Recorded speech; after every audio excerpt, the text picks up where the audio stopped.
This is the story of Lily Black, a girl living in Knox Country during the Knox outbreak. And this is how she died. When Lily wakes up in the morning, she hears screams outside, and looking outside the window, she witnesses violence on the streets. She has neither a radio nor television in her home, so she has no idea what is happening. It's time to learn what is going on, and the neighbors have a television. She puts on more practical clothing, and with all the violence outside, she grabs a crowbar from the closet.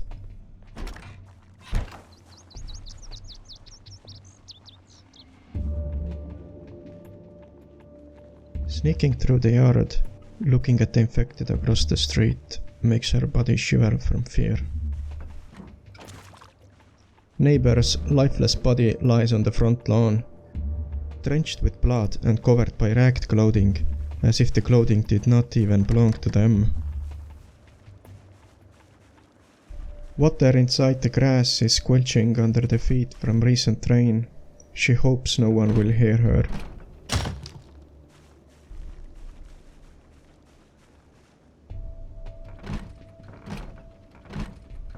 Despite the door and windows being locked, she manages to shatter the window and climb inside.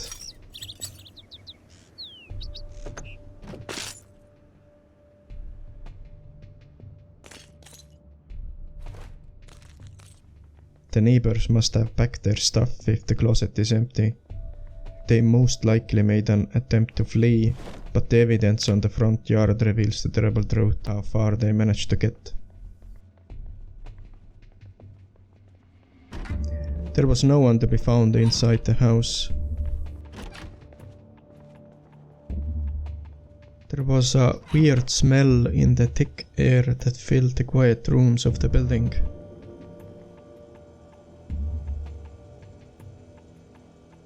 She grabs a snack from the fridge, fresh grapes. It might be the last time she will ever taste them.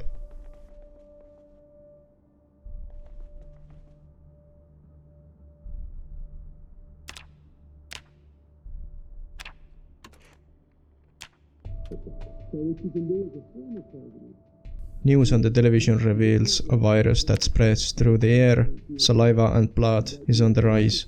The military has established a sizable exclusion zone, and troops wearing hazmat suits are not allowing anybody to leave. The president gave a speech confirming the spread of this disease. She continued to look blankly at the cooking show on television, since she had no idea how to deal with the situation.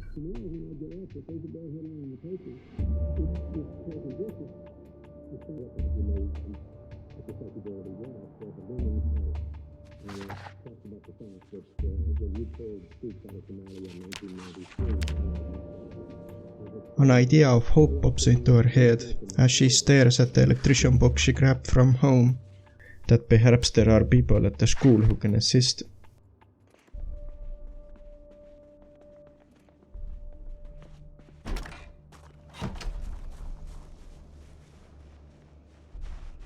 Going outside to find help from school, she sees two infected on the street, but fortunately they are distracted with something and walk away. The corpses on the street seem to be pretty fresh.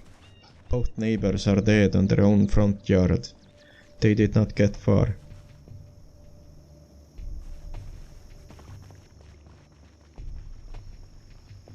At least the fresh air after the rain gives her a slight clarity from all the confusion caused by the storm of bad news.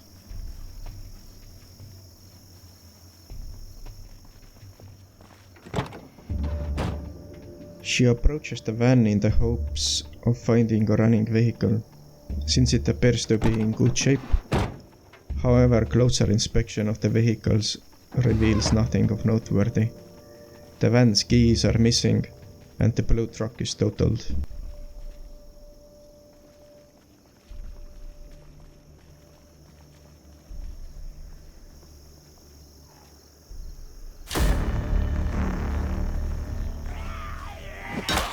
When she hears one of the infected coming, she spins around and swings as hard as she can at the zombie, stomping it until it stops moving. Her first physical contact with an infected leaves her shaking like a tree leaf, but she has to continue. There's a car key on the corpse for the blue truck, but the car itself is a wreck and useless. Time to head on to school.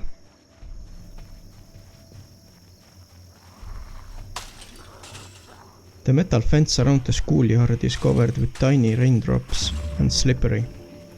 Now that the infected are aware of Lilith's presence, the confronting violence is now unavoidable.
After leaving a pile of corpses behind, she realized that more stronger and practical clothing is needed.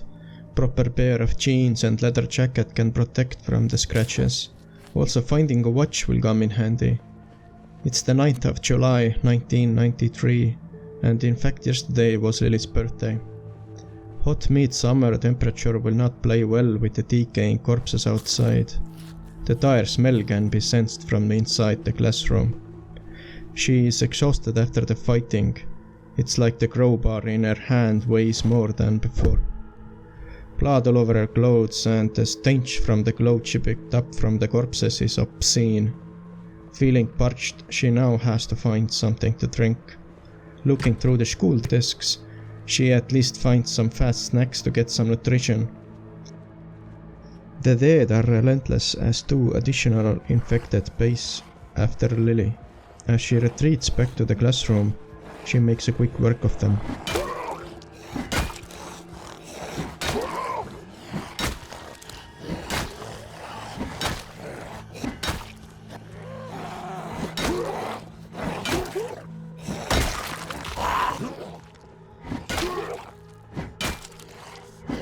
Even Lily herself is surprised by her survival instincts. She remembers that the school library has good magazines for practical crafts and survival.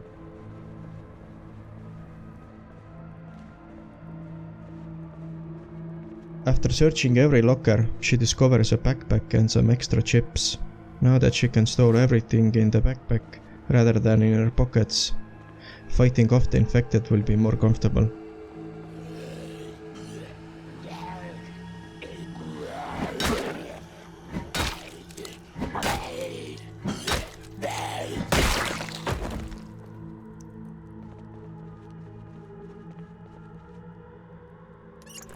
She feels so much better now that she has finally had some water.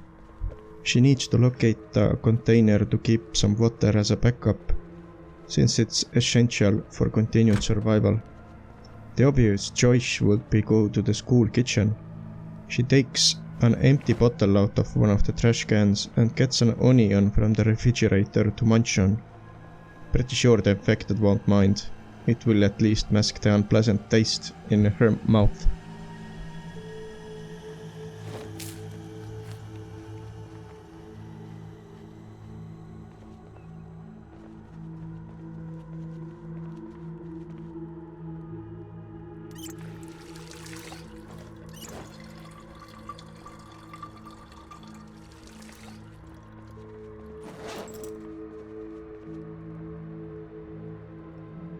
Having the bottle filled with water will go a long way. While moving toward the library along the corridor, she checks each locker, but discovers nothing of use. Luckily, the library offers some useful magazines that can offer survival advice, which will be important. At this point, Lily knows she is on her own now. Sole survivor of Rosewood, a small town in Kentucky, Knox Country.